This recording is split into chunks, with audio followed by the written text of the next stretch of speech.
আমরা তো একটা নতুন বোর্ড, নতুন করে দেশ স্বাধীন হওয়ার পরে কিন্তু আপনি জানেন যে আমি 21 তারিখে বোর্ড প্রেসিডেন্ট হয়েছি। ফাহিম ভাই আমার 10 মিনিট পরে বোর্ড ডিরেক্টর হয়েছে। সো আমরা কিন্তু একসাথে নিউ বোর্ড কিন্তু আমরাই, মানে দুইজনই। আর আগের যেই পরিচালক তারা আছেন, কেউ রিজাইন করেছেন, কেউ বাদ পড়েছেন। সো আসলে উইদিন দ্য অর্গানাইজেশন টুকটাক কিছু মানে কি বলে, এটা মিসআন্ডারস্ট্যান্ডিং হতেই পারে। অ্যান্ড দ্যাট পার্টিকুলার ডে যেটাতে ফাহিম ফাহিম ভাই উল্লেখ করেছে, দ্যাট ডে কিছু ইনসিডেন্ট ঘটেছে। প্রথম লিগে আমাদের উপদেষ্টা মহোদয় আসতে পারেননি।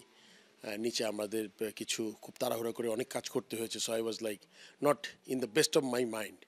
অ্যান্ড তার আগে একটা ইনসিডেন্ট ঘটেছে, আপনারা সবাই রিপোর্ট করেছে প্রেসিডেন্ট বক্সে। সো হয়তো বা লাইক হিট অফ দ্য মোমেন্টও বলবো না, হয়তো ওই সময় একটা কোনো কথা হয়তো বা আমি তখন আমার ওরকম করে মনেও করতে পারি না, হয়তো বা ফাহিম ভাইয়ের সাথে নিশ্চয়ই কোনো একটা কথা এসে মানে তার পছন্দ হয়নি, বা আমার বড় ভাই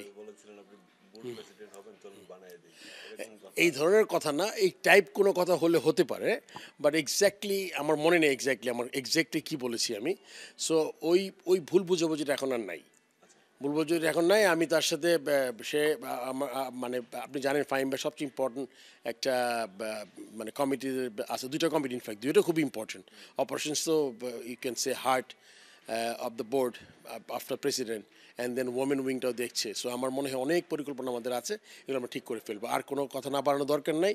ইউ ক্যান সি ফাহিম ভাই is here, we have sorted out. আমার মনে হয় উইদিন দ্য অর্গানাইজেশন এরপরে আমাদের যেই ছোটোখাটো যে জিনিসগুলো হবে ওগুলো আমাদের নিজে ঠিক করে দেওয়া দরকার। বিকজ আমরা তো সবাই চাই একটা উদ্দেশ্য আমাদের, ক্রিকেটকে এগিয়ে নিয়ে যাওয়া।